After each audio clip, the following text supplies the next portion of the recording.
Number 1 Punjabi ଭାଷାର ଲିପିର ନାମ କ'ଣ? ସଠିକ୍ ଉତ୍ତର ହେଉଛି ଅପସନ୍ ବି ଗୁରୁମୁଖୀ। ନମ୍ବର 2 ରୂପିମଗୁଡ଼ିକ ପଦ୍ଧତିବଦ୍ଧ ହୋଇ କ'ଣ ଗଠନ କରନ୍ତି? ସଠିକ୍ ଉତ୍ତର ହେଉଛି ଅପସନ୍ ସି ଶବ୍ଦ। ନମ୍ବର 3 ଧ୍ୱନିର ଲିଖିତ ରୂପକୁ ଡ୍ୟାସ୍ କୁହାଯାଏ। ସଠିକ୍ ଉତ୍ତର ହେଉଛି ଅପସନ୍ ଡି ଲିପି ବା ବର୍ଣ୍ଣ। ନମ୍ବର 4 ଭାଷାର ଧ୍ୱନି ସଂକେତଗୁଡ଼ିକ ପଦ୍ଧତିବଦ୍ଧ ହୋଇ କ'ଣ ଗଠିତ ହୁଏ? ସଠିକ୍ ଉତ୍ତର ହେଉଛି ଅପସନ୍ ବି ରୂପିମ। ନମ୍ବର 5 ଡ୍ୟାସ୍ ବର୍ଣ୍ଣର ସ୍ୱତନ୍ତ୍ର ଉଚ୍ଚାରଣ ନାହିଁ। ସଠିକ୍ ଉତ୍ତର ହେଉଛି ଅପସନ୍ ସି ରୁ। ନମ୍ବର 6 ଯେଉଁ ରୂପିମ ଅନ୍ୟ କୌଣସି ରୂପିମ ସହ ଯୁକ୍ତ ହୋଇ ଭାଷାରେ ବ୍ୟବହୃତ ହୁଏ ତାହାକୁ କ'ଣ କୁହାଯାଏ?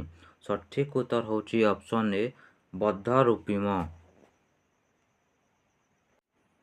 ନମ୍ବର 7 ଓଡ଼ିଆ ଭାଷାରେ କେତେଟି ସ୍ୱରଧ୍ୱନି ରହିଅଛି?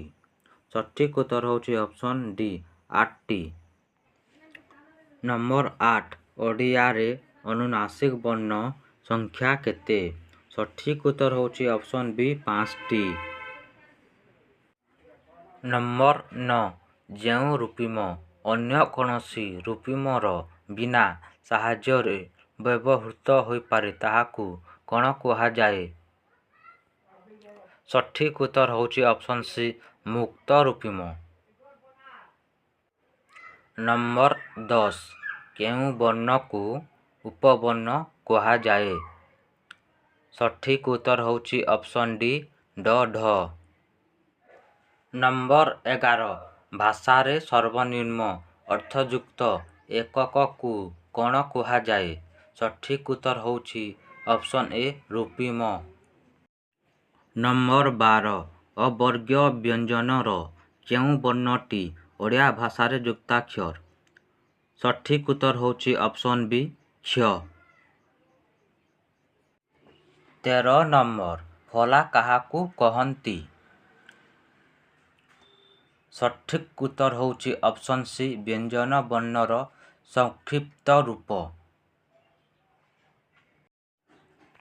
ନମ୍ବର 14 କାହାର ସାଙ୍କେତିକ ରୂପ ନାହିଁ?